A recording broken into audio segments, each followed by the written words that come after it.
Hello बच्चों, Shri Vashishtha coaching classes में आपका स्वागत है। कक्षा 8वीं एड ग्रेड गणित अध्याय क्रमांक 3 का प्रश्न क्रमांक 9 क्या है बेटा? दिए गए समांतर चतुर्भुज पी क्यू आर, ये दिया देखो पी क्यू आर एस में आर बराबर 80 अंश है तो अन्य सभी कोणों का माप ज्ञात कीजिए। उसने आपको आर का मान दे दिया बेटा 80 और उसने आपसे पी पूछ लिया, क्यू पूछ लिया और एस पूछ लिया।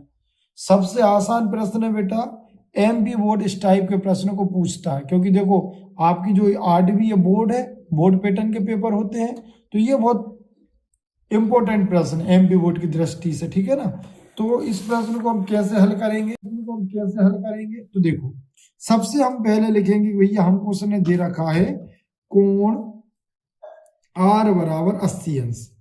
तो आपकी जो एक प्रॉपर्टी है क्या है कि किसी भी समांतर चतुर्भुज के जो सम्मुख कोण होते हैं वो आपस में कैसे होते हैं? बराबर।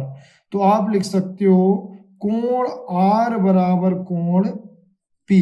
क्या लिख सकते हो? कोण आर बराबर कोण पी।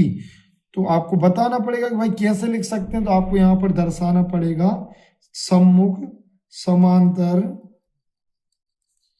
चतुर्भुज के सम्मुख कोण कैसे होते हैं? बराबर होते हैं। तो देखो यदि आपका आर 80 है तो पी भी कितने का हो जाएगा? 80 का। ये देखो आपका एक उत्तर आ गया। अब अपन को दूसरा बताना, तो दूसरा भी बहुत आसान है भाई। देखो हमें पता है कि जो इन दोनों एंगल, ये जो दोनों एंगल है या ये दोनों कोणों का योग 180 के बराबर होगा। किसके बराबर होगा? 180 का। क्यों? क्योंकि हमें पता है कि समांतर चतुर्भुज के आसन्न कोणों का योग 180 अंश होता है। तो हम लिख सकते हैं कोण आर धन कोण क्यू बराबर होगा 180 अंश।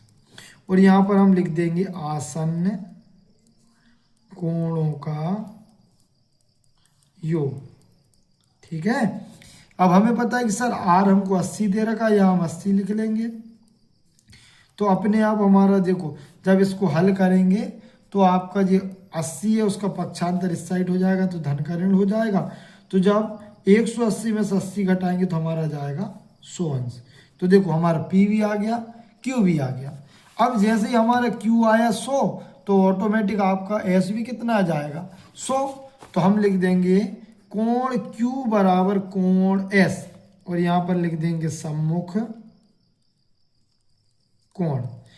आपको हमेशा बात याद रखना, आप चाहें तो समांतर चतुर्भुज के सम्मुख कोण लिख दें या इतना लिख दें सम्मुख कोण, तो काम बन जाएगा। तो देखो एस तो आपका एस रहेगा और क्यू का मान कितना आ गया आपका? 100। तो देखो तीनों उत्तर आ गए। बस इतना ही करना। तो हम लास्ट में लिख देंगे कि कोण पी का मान 80 अंश होगा, कोण क्यू का मान 100 अंश होगा और कोण एस का मान भी 100 अंश होगा। बस इतना ही करना है। हमारे चैनल को लाइक करें, सब्सक्राइब करें, दोस्तों के साथ शेयर करें और हमारे को थोड़ा सा सपोर्ट करें। Thank you for watching.